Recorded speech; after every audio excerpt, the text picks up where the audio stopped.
All right, so I'm just going to show you real quick for the Dragonfire harness anchor kit for Yamaha YXZ, how to drill out the holes for these brackets. I didn't see a video on YouTube, and I'm sure somebody else is just going to want to see how this works. So these are the brackets. Your shoulder belts are going to go through these slots here, and then this is going to mount to the bar behind here. So this bar right here, so what this does is just lowers the mounting point, so your straps aren't going up to this bar here. They are more even in line with your shoulders.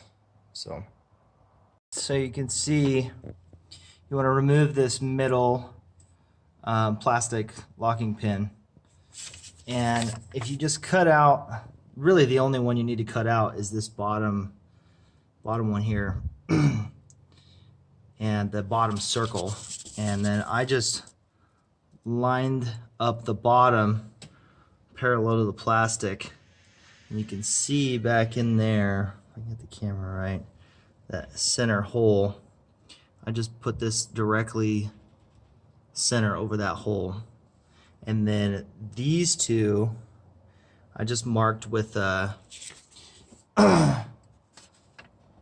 little pick just to get the center of the hole. And then I just drilled pilot holes. So now I'm going to drill the 9/16 holes and mount the brackets. Okay, a little side note. There's stuff behind these holes, so you really don't want to just jam your bit in there and go crazy. Just use real light force. A nice bit will help. A nice new bit will help. Once the bit starts to bite, let the bit do the work and go really slow. And actually, you know, it's kind of opposite of what you would think. You want to push the drill bit to drill into it, but the bit will bite into the plastic. And drilling into plastic can be kind of tricky because the bit can bite and just suck the bit through like really fast, and then it won't actually cut. So what you want to do is once the bit starts to cut, actually pull back on the drill bit so that it doesn't suck the bit in, it cuts the plastic. It'll make more sense once you actually start to do it, but you really don't want to just start drilling and suck the bit all the way through there, because you can, I guess there's oil lines behind here and the catch can is back there, I think that's what it said in the instructions. So now I got those holes drilled, and I'm gonna mount the brackets now. So I just wanted to take a second and show off these Bond hex L wrenches, and if you see, this is the 10mm one. It's a little bit bigger. I was having a hard time getting the camera to focus. But there's a little nylon nub sticking out of the ball end of this thing, and that's to keep your fastener on the end of the wrench, so you can actually see, and when it swivels a little bit, it won't come off of there. That little nylon button is just enough pressure to keep that thing from coming off. And so what I could do is go over here. I can just take this cap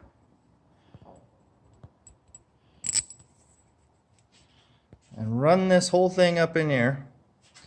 And I don't know if we're going to be able to see, but one-handedly, I think I can get this up in there.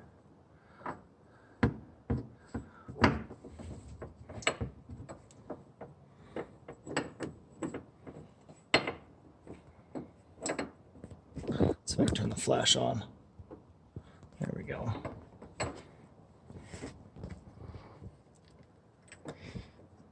Wire's in the way.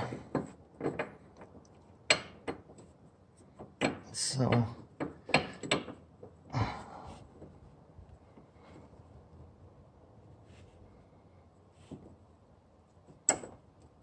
it's hard to get the camera They work so well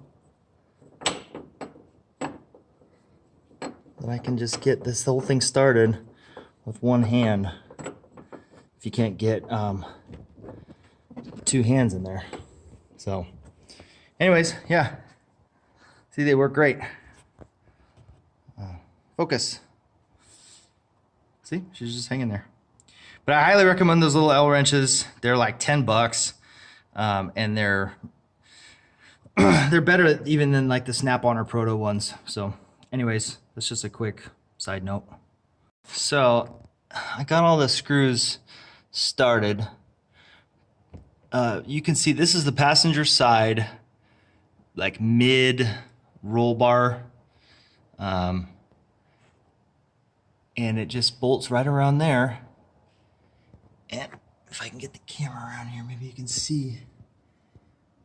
So that's how it mounts. We'll get it down and check the fitment of the holes. See, get the camera focused again, man. Those threaded bungs on that plate, they just pop right through those holes. So it's pretty easy. Maybe somebody that's not super mechanically inclined, they might have a little bit of trouble, but hopefully after watching this, you can get those installed, and you don't need a lift or anything. You can just lay down on the ground and get it to them. It's pretty easy. So we'll get all the seats, seat belts strapped in and the seats put back in, and then I'll show you a final fitment. Here, I just thought I'd show this view before I put the seats back in. So that's pretty much how they mount. Okay, here is a quick look at how the bottoms are mounted. So in a separate kit, you have to buy, I guess you don't have to, but they make a little extender for the side closest to the transmission tunnel. So it just extends that out so you don't have to grind or bend those little tabs or anything. And then this side, the outside of the vehicle, is mounted just like that. I would have liked to have seen, you know, another 2 or 3 threads through there, but maybe it's nitpicking. So yep, that's how the bottom's mounted. Now I gotta put the plastics on, and I think I gotta trim a little bit for the plastic below the seat. So we'll see how that goes. So this bottom plate, you have to cut a little bit so the seat belts brackets don't hit anything. You can see here I had to cut, you know, these belts are 3 inches wide. So I had to mostly cut the slot down at this angle here. So I think the other one stops in here somewhere. Oh, you can see right there.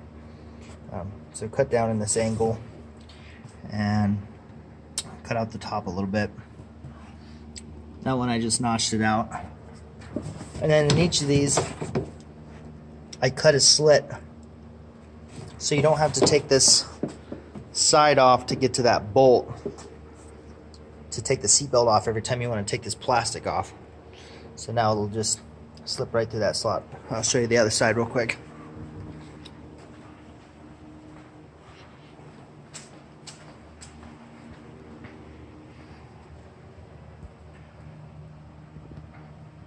Just notch out for that bolt.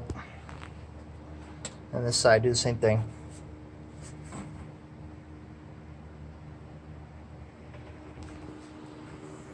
And that is what it should look like when you're all done.